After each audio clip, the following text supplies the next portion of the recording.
Okay, so we're going to move on to my kind of half guard. The days of the underhooked half guard seem to have gone with the chokes and everything that have been employed from top Japanese necktie and dancers and German necktie. Yeah. So what I'm going to do is I'm going to show you how and what I do. Okay, so I'm going to just talk through half guard.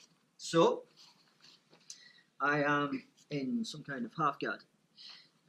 He wants to do everything right, so what he'll do is he'll have head and arm control, keep his body weight over center. I don't really bother with a lockdown or anything at this point. This is kind of not my thing. And I think the lockdown's kind of just not my thing. And I've found over the years that once you know how to deal with it, it's quite easy to deal with, and we'll look at it in a bit. So he's got head and arm control at the moment, and he's keeping his hand here, and he's getting some kind of level of control. What we would traditionally do is we would traditionally like either punch to make space to try and get my hand in to build into this underhook.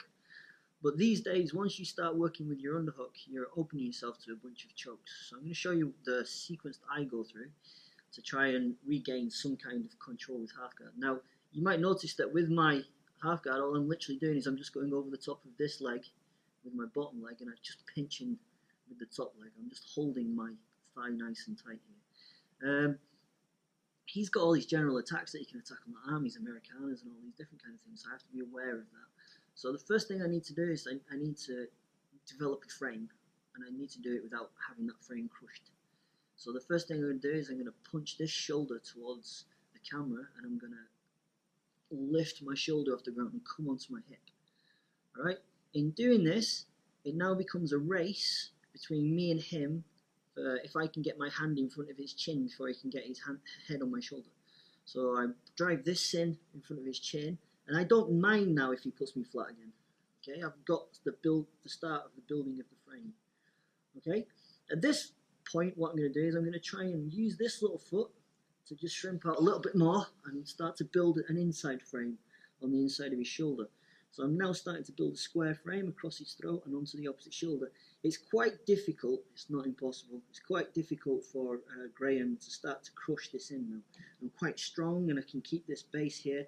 My knee, again, is really squashed on the back of here, and I'm staying on my hip, which is on the ground just here. I'm trying to build onto my lat. What I'm going to do now is I'm going to get both hands and I'm going to force them into where his bicep is. Yeah, so the more I can get my hands here, the better. I'm trying to force and separate those hands. And I might need to really force and drive my hips out to get this gap made. Once that gap's there, I'm going to do the absolute opposite of most people.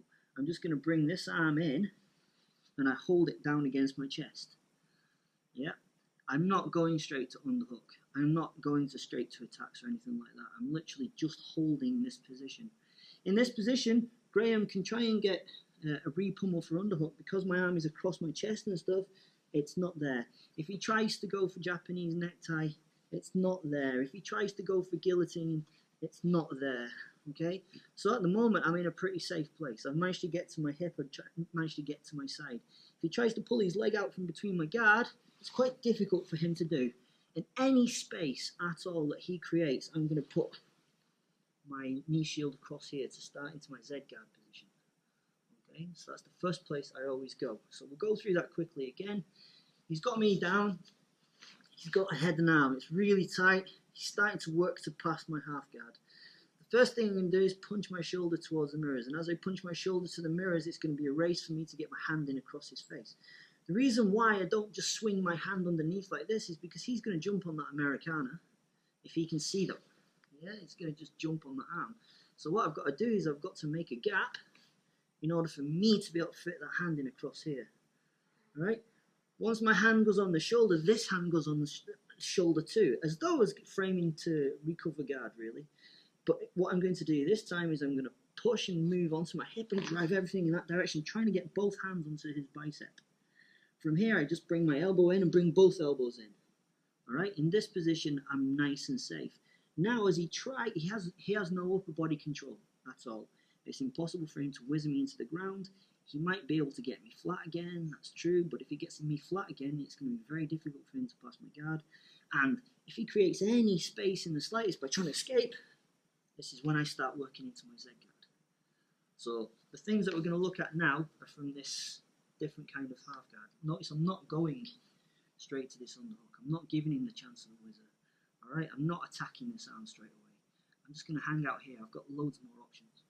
Okay?